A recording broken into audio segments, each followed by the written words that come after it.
बांधवांनो,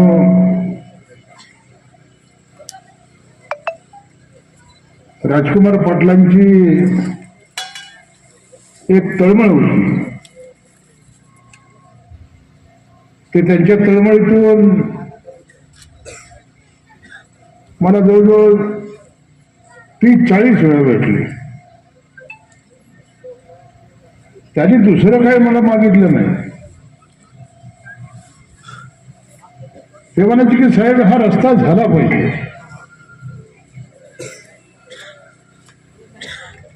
सुनील तात्या, त्या रस्त्याची तर परवड अशी झाली की त्या रस्त्याची 4 वेळेला भूमिपूजन झाले का नाही? मी गावकऱ्यांना विचारतो, झालं का नाही? बोर्ड लावले, नारळ फोडले आणि 4 वेळेला नारळ फोडून सुद्धा तो रस्ता यांच्या हातनं करणं झाला नाही. तर मग माझा प्रश्न आहे यांना, रस्ता तुम्हाला करायचा नव्हता तर नारळ फोडण्याचा घाट का घातला होता? रस्ता तुम्हाला करायचा नव्हता तर 4-4 वेळेला नारळ फोडायचा घाट का घातला? म्हणजे कोणेरीची जनता मूर्ख आहे असं तुम्ही समजता का? दादागिरी, दडपशाही, तानाशाही आणि झुंडशाहीच्या खाली गेली 40 वर्ष झाला हा तालुका होता. 20 नोव्हेंबरला मतदान झालं आणि 23 नोव्हेंबरला निकाल लागला आणि 23 तारखेला त्या मोहच्या मायबाप जनतेनं तब्बल 31,000 मतानं या तुमच्या राजू खरेला महाराष्ट्राच्या विधानसभेत पाठवलं आणि स्वातंत्र्याची पहाट ही 23 नोव्हेंबरला मोहोळ तालुक्यानं बघितली. तुम्ही कार्यालय पळवले, तुम्ही गुरांचे बाजार पळवले, तुम्ही मोहोळचं सब रजिस्टर ऑफिस पळवलं. पण नीतीच्या दारामध्ये न्याय असतो, लक्षात ठेवा. सरकार जरी तुमचं असलं तर आम्ही मुख्यमंत्री एकनाथ शिंदेकडनं त्याला स्थगिती घेतली. रात्री स्थगिती तुम्ही उठवली. आम्ही त्यावेळी ठरवलं की जनतेच्या दारात जायचं. सकाळी 10 वाजता एकनाथ शिंदे साहेब स्थगिती देत आहेत अनंगराप्पर कार्यालयाला आणि रात्री 10 वाजता स्थगिती उठती. म्हणजे एक आमदार तुमच्या बरोबर होता, माने नावाचा, म्हणून तुम्ही राज्याचं सरकार विटीत धरलं. आम्ही जनतेच्या न्यायालयात गेलो. जनतेच्या न्यायालयात म्हणजे 20 नोव्हेंबरला आम्ही गावोगावी मताचा जोगवा मागितला आणि प्रचंड अशा मोठ्या प्रमाणामध्ये ही जनता आमच्या बरोबर आली आणि 40 वर्षाची तुमची काळीकुट्ट राजकीय कारकिर्दीचा बिमोड करून माझ्यासारखा कार्यकर्ता महाराष्ट्राच्या विधानसभेत आमदार म्हणून गेला. मी राजकुमार पाटलांना सांगितलं होतं की राजकुमार पाटील, या गावाला पहिलं 4दा फसवलं, या गावाला 4 वेळेला नारळ फोडलाय. माझं आडनाव खरे, उद्या नाही तर कोनेरीकर म्हणतील की ही राजू खोटे आहे आमदार.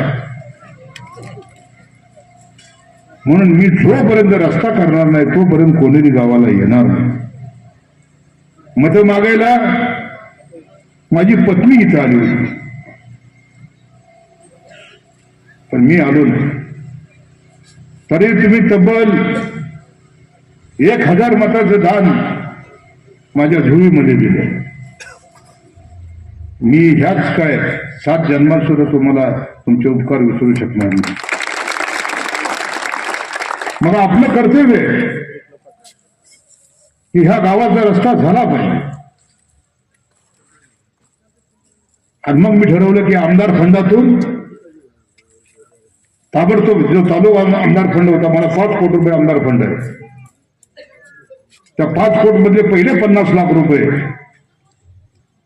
हे या आपल्या कोनेरी ते चिखली रस्त्याला मंजूर केले. त्याचं टेंडर झालं आणि आता उद्यापासून त्याचं काम चालू होईल. पोस्ट काय टाकताय राजकुमार पाटील? पोस्ट काय टाकताय ते?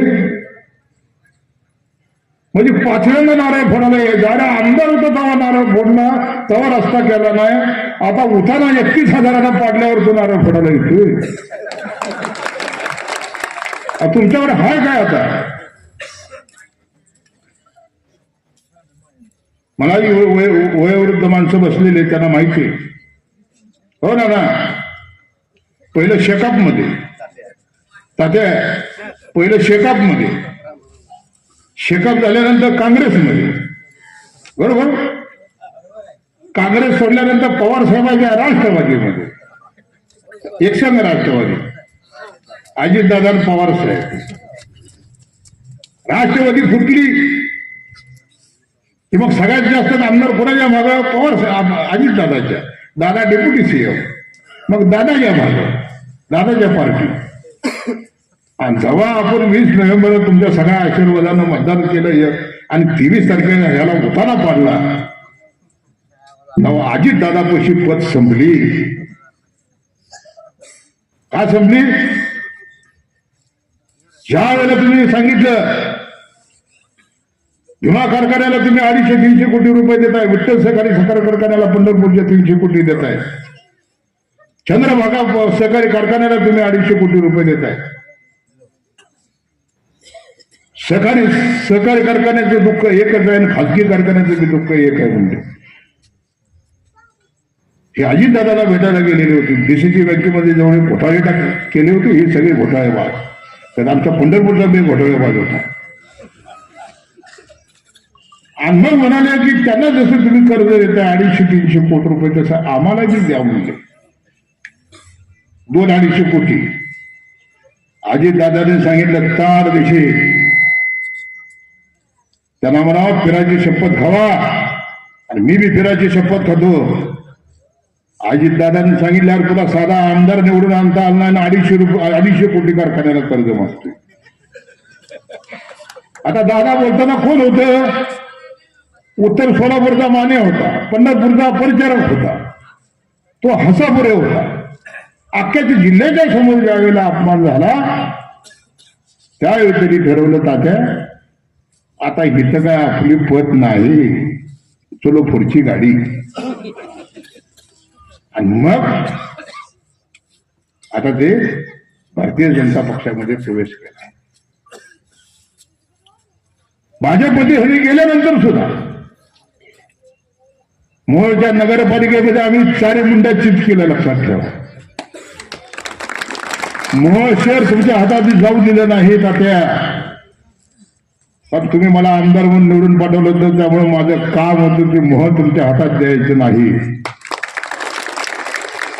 मोहोळमध्ये 170 मतांना आपण कमळाबाईचा पराभव केला. उद्या जिल्हा परिषद आहेत, उद्या पंचायत समितीच्या निवडणूक आहे. तुमचा आमदार ज्यावेळेला निवडून तुम्ही दिला, तुमच्या आमदारानं पहिल्यांदा त्यांना मोहोळ येऊ दिलं नाही, लक्षात ठेवा. मोहोळची नगरपालिका आपल्या ताब्यात घेतली. तुम्ही भाजपमध्ये जावा नाही तर कुठंही जावा, हा रस्ता होईल. ही ज्येष्ठ मंडळी माझ्या समोर बसलेले, ज्यावेळेला हा 4 महिन्यात 5 महिन्यामध्ये ठेकेदार आले ना इथं, हा किती आहे त्यांना टाइम ऑफ लिमिट किती आहे? 6 महिन्याचा हा रस्ता झाला पाहिजे, लक्षात ठेवा. नाही तर माझ्याकडे काय खैर नाही. हा त्याला सांगायचं 6 महिन्याचा रस्ता पूर्ण झाला पाहिजे. लोकांना फसवायचे धंदे करायचे, तर रस्ता पूर्ण करायचा, चांगला दर्जेदार रस्ता झाला पाहिजे. बांधवांनो, आज कोनेरी गावामध्ये येत असताना दुसरा एक मला आनंद होतो. या गावाला आपण तुम्हीच निवडून दिल्यामुळे आज हा रस्त्याचं भूमिपूजन मी करू शकलो. आता ज्यावेळी भूमिपूजनाला जात असताना वाटेमध्ये एक लायब्ररी झाली, दाखवली. त्या लायब्ररीमध्ये या गावामधले जवळजवळ 100 ते 150 लोक शासकीय नोकरीमध्ये आहेत.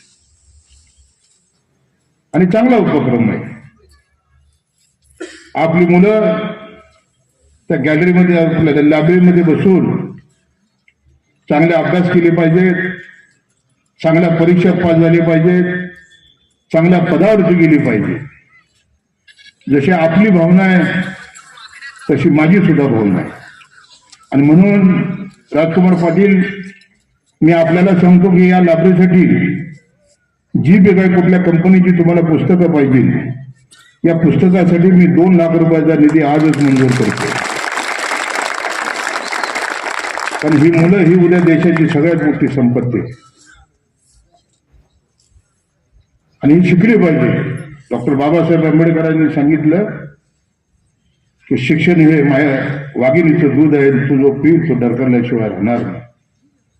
त्यामुळे 2 लाख रुपयाचा निधी हा मी आपल्या लायब्ररीसाठी, पुस्तकासाठी देतो.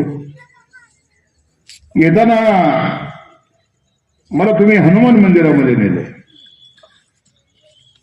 हनुमान मंदिरामध्ये नेल्यानंतर मी दर्शन घेतलं. दक्षिणमुखी हनुमान मंदिर आहे. दक्षिणमुखी ना सर. हनुमानजीचं माझं नातं फार वेगळं आहे. माझा ज्यावेळी जन्म झाला त्या दिवशी हनुमान जयंती होती. सुनील तात्या अजून बघा, त्या दिवशी शनिवार होता. म्हणजे शनिवारी हनुमान जयंतीच्या दिवशी दुपारी 12 वाजता माझा जन्म झाला. हनुमानजीचा प्रचंड आशीर्वाद माझ्या पाठीशी होता. पण मी हनुमानजीला सांगितलं की या अनगरकराच्या डोक्यात पहिले गदा घाल. आणि 23 नोव्हेंबरला हनुमानजीने गदा घातली आणि तिकडे जायचं तुमचं बंद केलं आणि तुमचा आमदार निवडून आला. आणि प्रचंड अशी हनुमानजीवरती माझी भक्ती आहे. त्यांचा आशीर्वाद माझ्या पाठीशी आहे. त्यामुळे कुठल्याच संकटाला मी घाबरलो नाही. म्हणून या हनुमान मंदिराच्या जीर्णोद्धाराच्या कामासाठी मी माझ्या आमदार फंडातून 15 लाख रुपयाचा निधी हा आजच मंजूर केला असं मी जाहीर करतो.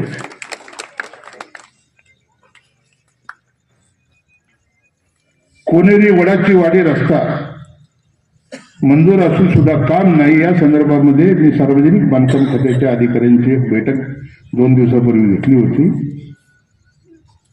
या तालुक्याच्या मध्ये जी काही कामं मंजूर आहेत त्याचं टेंडर झाले, परंतु ती कामं चालू केली नाही.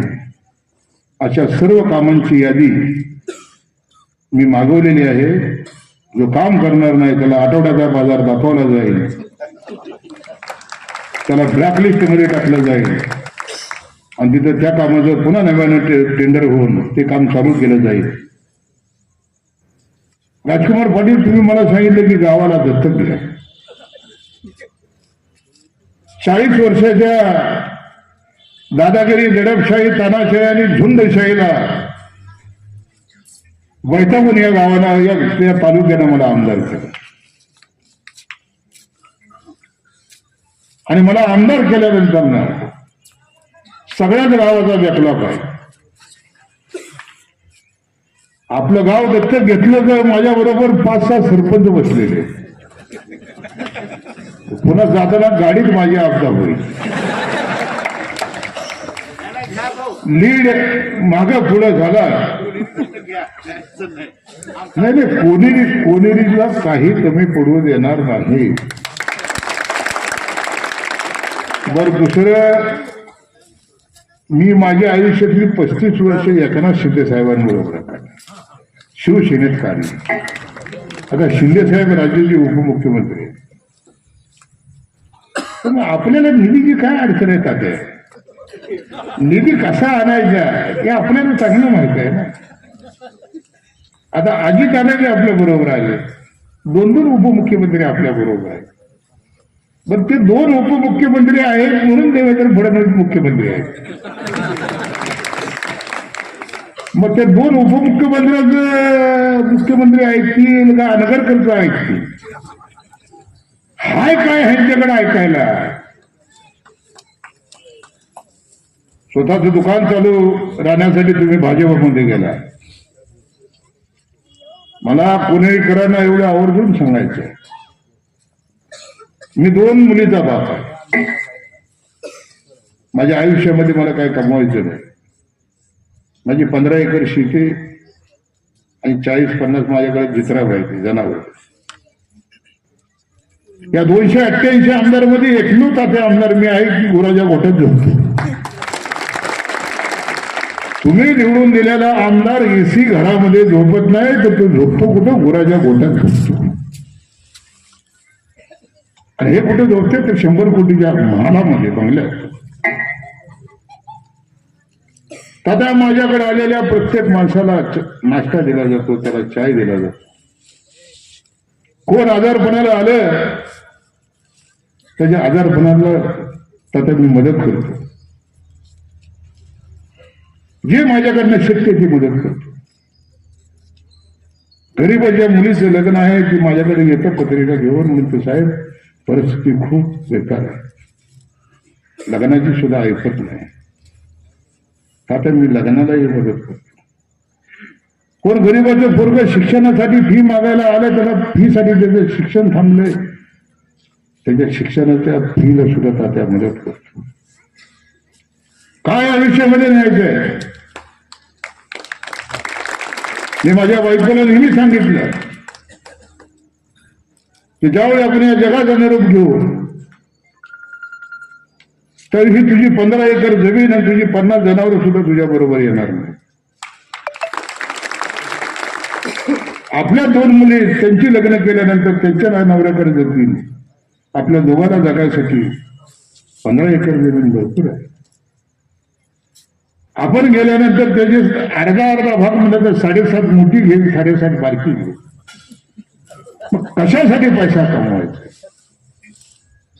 मी जाईल तर जाताना आयुष्यामध्ये नाव कमी येईल. पैसा येतो, पैसा जातो, पैसा पुन्हा येतो. पुन्हा एकदा नाव तुमचं गेलं तर ते काळ्या बाजारात सुद्धा नाव पुन्हा मिळत नाही. माझ्याकडे कारखाना नाही, माझ्याकडे सूतगिरणी नाही, माझ्याकडे नक्षत्रासारखी दारूची फॅक्टरी सुद्धा नाही, माझ्याकडे बँक नाही, माझ्याकडे शाळा नाही, माझ्याकडे कॉलेज नाही. तात्या तुम्हाला म्हणून सांगतो माझ्याकडे पिठाची चक्की सुद्धा नाही. पण काय आहे आमच्याकडे? दानच आहे. आम्ही गरिबीत ना आलो. माझा बाप पंढरपूरला शहरामध्ये टांगा चालवायचा. मी एक टांगेवाल्याचा मुलगा, झोपडपट्टीमध्ये राहायचा. 10वी पर्यंत शिक्षण एक कंदिलावरती केलं आणि कधी 11वीला 12वीला माझ्या घरी लाईट आली. गरिबी काय आहे हे जन्मजात आम्ही पाहिले. त्यामुळे दारात आलेल्या गरीबाला पहिली मदत केली पाहिजे. तो मोठ्या आशेनं आपल्याकडे आला. त्याला वाटतं की आमदार आपला आहे. मी आमदार नव्हतो तेव्हाही मदत करत होतो, आमदार झालो तेव्हाही मदत करतो. माझी आणि माझ्या बायकोची ज्यावेळी चर्चा होती त्यावेळी मी तिला नेहमी सांगतो की आपल्याला आयुष्यात काय नाही कमवायचं. आपण लोकांची सेवा केली, लोकांनी आपल्याला डोक्यावर घेतलं, लोकांनी आपल्याला 31,000 मताधिकांनी निवडून दिलं. एवढं वैभव ह्यांच्याकडे होतं तरी सुद्धा ह्यांना तुम्ही पाडलं आणि माझ्यासारख्या फटक्या कार्यकर्त्याला महाराष्ट्राच्या विधानसभेत आमदार म्हणून निवडून दिलं. तुमचा आमदार कसा पाहिजे तर लोकांच्या मदतीला गेला पाहिजे. आता ज्या वेळेला आपण आईच्या रुद्रात येतो त्यावेळेला आपण नागडा येतो तेव्हा कापड आपल्या अंगावर नसतं. आणि ज्यावेळी ह्या जगाचा आपण निरोप घेतो त्यावेळेला सुद्धा आपल्या अंगावर कापड नसतं. जे 100-150 रुपयाचं कपन असतं ती सुद्धा काढतात. मग आपलं काय होईल तर ते ह्यांच्याकडे ज्यादा पैसा आहे वर ह्यांना चंदनात जातील आणि आपल्याकडे पैसा नाही म्हणून आपल्याला लिंबाच्या झाडावर जातील. पण कार्यक्रम करेक्ट कार्यक्रम आहे. म्हणून कशासाठी हे जे सगळं आहे ते कशासाठी? उमेशदादा पाटील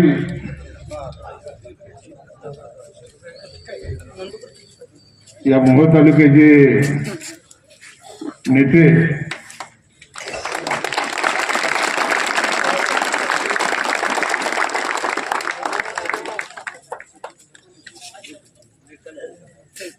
आलेले त्यांचं आपण सर्व गावकऱ्यांच्या वतीनं या राष्ट्रवादी काँग्रेस पार्टीचे अजितदादा पवार गटाचे जिल्हाध्यक्ष सन्माननीय उमेशजी पाटील साहेब यांचं या ठिकाणी आगमन झालेलं आहे. कोणेरी ग्रामस्थांच्या वतीनं या ठिकाणी त्यांचं स्वागत करण्यात येत आहे. आदरणीय आणि म्हणून जाता जाता एवढं मात्र निश्चितपणाने सांगेन की निधीच्या बाबतीमध्ये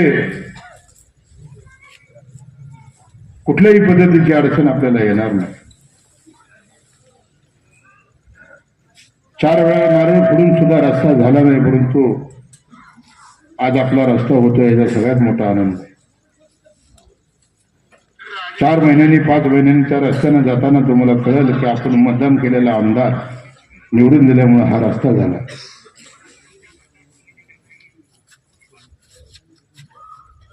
हनुमान मंदिराच्यासाठी सुद्धा आपण निधी जाहीर केलेला आहे. त्याचंही ज्यावेळेला भूमिपूजन होईल त्यावेळेला निश्चितपणानं राजकुमारजी मी कोणेरी गावामध्ये येईल. आपल्या लायब्ररीसाठी सुद्धा निधी दिलेला आहे. फक्त तुम्ही यादी द्या, त्या पद्धतीने ती 2 लाखाची पुस्तकं ही आपल्याला दिली जातील. राजकुमार पाटलांना मी एवढं मात्र नक्की सांगेन, कोणेरी पापरीच्या रस्त्याच्या संदर्भामध्ये सुद्धा माझी अधिकाऱ्यांबरोबर मिटिंग झालेली आहे. राजकुमारजी, ह्याच्याबद्दली खोड तुम्हाला माहिती नाही. जी काय कामं मी आमदार होण्याच्या अगोदर याची टेंडर झाली होती आणि ज्या वेळेला यांचा आमदार पडला त्यानंतर एक 10-15 कामं अशी की त्या ठेकेदारांना ती कामं चालू करू नका अशा सूचना आंगरकरांनी केल्या. त्याच्यानंतर मी बांधकाम खात्याला सांगितलं की त्यांना नोटीस काढा. त्यांना पहिली नोटीस काढली.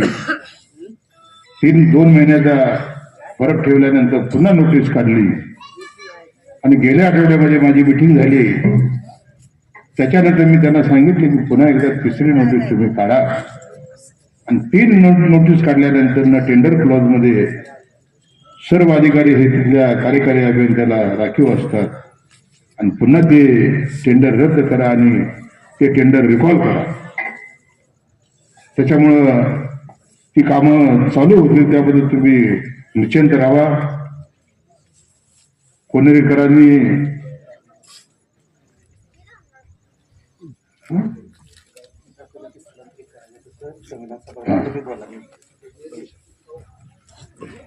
संविधान गाडे सर, आपण सगळेच, कांबळे सर, मला आपण संविधान सभागृहाची जागा दाखवली. आपण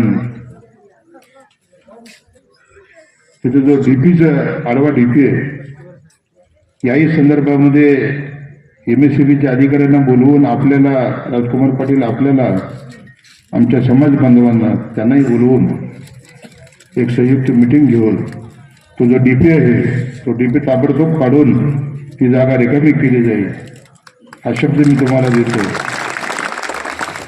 आणि संविधान सभागृहाच्या बाबतीमध्ये मी आपल्या समाजाला आश्वस्त करतो, अत्यंत सुंदर असं देखणं संविधान हे येणाऱ्या काळामध्ये आपल्या कोनेरी गावामध्ये उभा राहील आणि मला निश्चितपणाने खात्री आहे की त्याचाही भूमिपूजन करण्याचा योग मला येईल आणि ते माझ्याच काळामध्ये ते संविधान सभागृह पूर्ण होईल. एवढं मात्र मी तुम्हाला निश्चितपणाने सांगतो, गाडे सर, मला फसवणं अजिबात आवडत नाही. मी दिल्या शब्दाला जागा राहणारा माणूस आणि मला निश्चितपणाने खात्री आहे की समाज कल्याण खात्याचा निधी आपण त्या संविधान सभागृहासाठी वापरून जास्तीत जास्त निधी हा आपल्या कोनेरी गावाला देण्याचा मी प्रयत्न करीन आणि ते संविधान सभागृह सुद्धा होईल. त्याबद्दल आपण निश्चितपणाने राहावा. पाटील सर, आपल्या वाडीतील रस्ता शेवटचं काम सांगितलं तुला, वारणातला रस्ता. मी पाटील सरांचे मला खरंच कीव येते. एक शिक्षक माणूस अनेक झपाटून त्या कोनेर गावासाठी काम करतो. या माणसानं कधी माझ्याकडे व्यक्तिगत स्वतःचं काम नाही सांगितलं. ज्या ज्या वेळेला हा माणूस माझ्याकडे आला त्याच्यावेळी त्याच्या पोटामध्ये एक तिडीक होती की माझ्या गावाचा विकास झाला पाहिजे. कित्येक लोक कोनेरीची माझ्याकडे आली गोपाळपूरला. ते नेहमी यायचे तर 10 ते 20 माणसं घेऊन यायची. मग आष्टीमध्ये जमिनी आपल्या गेल्या असेल, त्यांच्या भूसंपादनाचा विषय असेल, मी त्याच्यासाठी बैठक घ्यायचो. रस्त्यासाठी या गावाच्या आपल्या हनुमान मंदिराचा विषय असेल, संविधान सभागृहाचा विषय असेल, मग माझ्यासारख्या कार्यकर्त्याला, माझ्यासारख्या माणसाला प्रश्न पडतो की हा शिक्षक, साधा शिक्षक, परंतु प्रत्येकाच्या मदतीला धावून जातो. गावाचा विकास व्हावा म्हणून ती शाळा सुटली की पहिले गोपाळपूरला माझ्याकडे यायची आणि जाताना गावाची जी काही कामं आहेत ते सांगून जायची. आणि म्हणून मी गावकऱ्यांना विनंती करतो, एक मोठ्या विश्वासानं हा माणूस तुमच्या जीवावरती या गावचं राजकारण करतो. गेल्या वेळेला आपण चूक केली. काय चूक केली? तुम्ही सदस्य निवडून दिले, परंतु सरपंच तिकडचा निवडून दिला. ही चूक पुन्हा करू नका, लक्षात ठेवा. तुमच्यासाठी काम करणारा, गावासाठी झटणारा, गावावरती प्रचंड प्रेम करणारा, आणि असंही काही नाही की 5-50-100 एकर जमीनदारचा पाटील आहे, अशातलाही भाग नाही. साधा शिक्षक माणूस आणि असा माणूस या गावासाठी पळतोय. या गावाच्या साठी पळत असताना माझी आपल्याला हात जोडून विनंती की ह्या राजकुमार पाटलाच्या पाठीशी खंबीरपणे उभा राहा. मी आमदार म्हणून राजकुमार पाटलांच्या पाठीशी खंबीरपणे उभा आहे. ह्या व्यासपीठावर उपस्थित असलेले सगळेच, उमेश दादा सहित, हे राजकुमार पाटलाच्या पाठीमागे खंबीरपणाने उभा आहे. परंतु गाव त्यांच्या पाठीशी खंबीरपणे उभं राहिले पाहिजे. जिल्हा परिषदेच्या निवडणुका येतील, पंचायत समितीच्या निवडणुका येतील. ह्या निवडणुका आपल्यासाठी फार महत्वाच्या आहेत, लक्षात ठेवा. कसल्याही परिस्थितीमध्ये पंचायत समितीचा सदस्य, कसल्याही परिस्थितीमध्ये जिल्हा परिषदेचा सदस्य हा आपला झाला पाहिजे, लक्षात ठेवा. उमेश दादा आणि मी तिथे होतो मोहोळमध्ये, काय केली की मी तुम्ही बघितली नगरपालिकेमध्ये. काय दादा, दोघांनी बी त्याग केला. दादानं घड्याळ बाजूला ठेवलं आणि मी माझी तुतारी बाजूला ठेवली. म्हणजे सगळ्यात मोठ्या त्यागी आम्ही दोघं आहे. पण दोघांच्या डोक्याने बरोबर करेक्ट कार्यक्रम केला अनगरकरांचा. नगराध्यक्ष आमचा तसंच उद्या जिल्हा परिषद आणि पंचायत समितीच्या निवडणूक निधीला तुम्हाला कमी पडणार नाही. मी बघा तुम्हाला सांगितलं बघा, पीर साहेब आणि बजरंगबली, दक्षिणमुखी बजरंगबली साक्ष आहे. दादाजी माझी आज दिवसभरात कुठलीच चर्चा नाही, पण दादा आज आले. मी मगा विषय तुझ्यापाशी काढला की 2 उपमुख्यमंत्री आपल्या बरोबर आहेत. आता माझ्या रूपाने शिंदे साहेब आहेत, दादाच्या रूपानं अजित दादा आहेत. लक्षात ठेवा. त्यामुळे ह्या तालुक्याला निधीची कमतरता पडणार नाही. निधी खेचून आणू आम्ही. अहो निधी द्यायची तिजोरी अजित दादाकडे. काय फक्त मुंबईला जाताना अजित उमेदवाराला गाडीत घ्यायचंय, बाकी काय दुसरं सांगा. नाही तर आम्हाला काय काम काय आहे. आणि ज्या ज्या वेळेला अजितदादांना भेटायला जातो त्या त्या वेळेला उमेशदादा माझ्या बरोबर असतात. कारण आम्ही आमच्यासाठी मागत नाही, या तालुक्यासाठी मागतो. ज्यावेळी दुष्काळ आपला पूर परिस्थिती आली, आपली 5 मंडळ पूर परिस्थितीमध्ये होते, मी आणि दादा 20-25 दिवस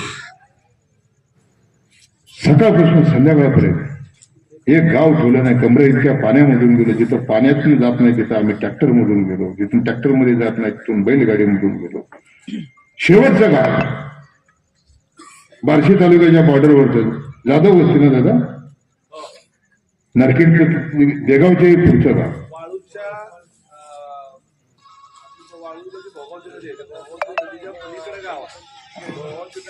असल्यामुळे आपण 10-15 किलोमीटर त्या बुंगशीवरनं ते ट्रॅक्टर मध्ये त्याच्यामध्ये बसून 2 तास लागलं जायला. 2 तास लागलं, कारण शेवटची जी वस्ती होती त्या वस्तीवरती आपली 100-200 माणसं राहत होती. ते आपले आपल्या मोह तालुक्यात. आणि आपलं कर्तव्य आहे त्यांच्या तिथं काय अडचणी आहेत, शेतकऱ्याची काय परिस्थिती. आणि आम्ही 20-25 दिवस एक गाव सोडलं. 100 वर्षामधला सगळ्यात भयानक अशा पद्धतीचा पूर त्या मोह तालुक्याने बघितला. गावाच्या गावं गेली, शेताच्या शेतं गेली, जनावरं वाहून गेली,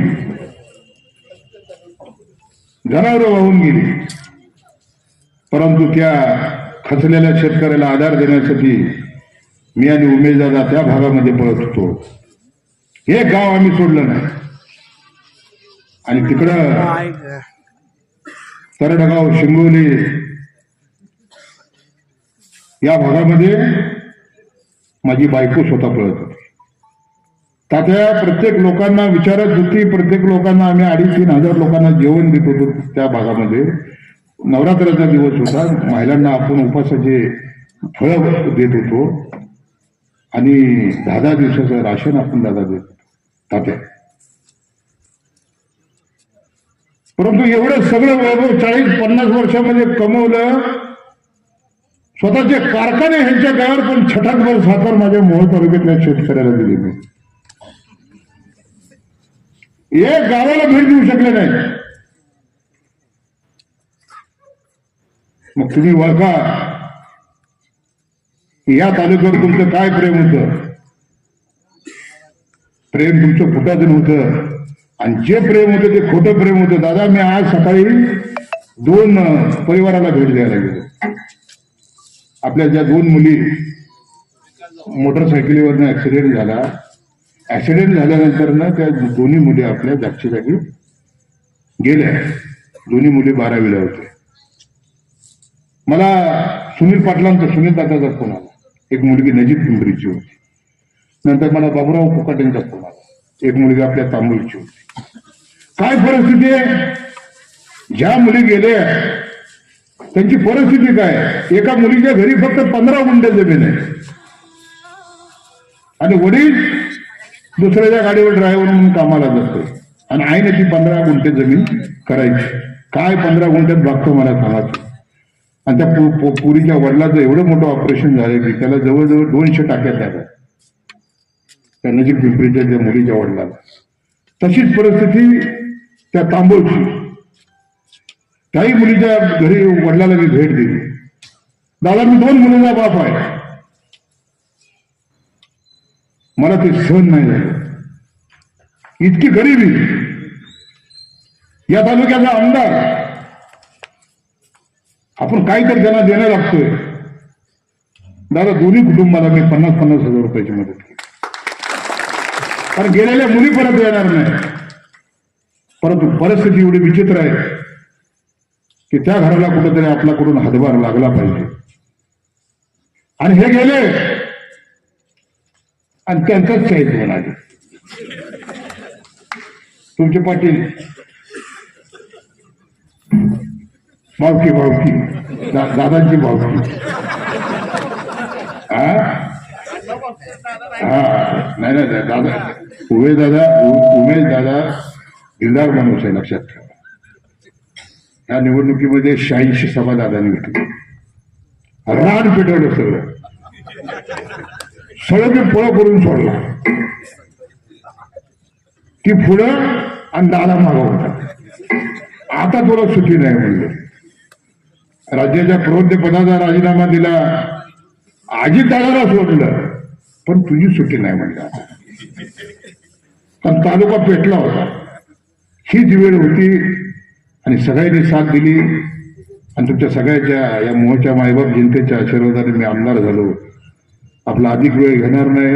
मी एवढं निश्चितपणानं आपल्याला आश्वस्त करतो की या कोनेरी गावाच्या पाटील सर तुमच्याही वारणातला रस्ता ताबडतोब करून देतो. काय पाटील सर तुमचं ठेवत नाही. मी गावकऱ्यासमोर सांगतो, कारण माझी अवस्था दादाला माहिती आहे. फक्त दादाचा लोड माझ्यावर नाही.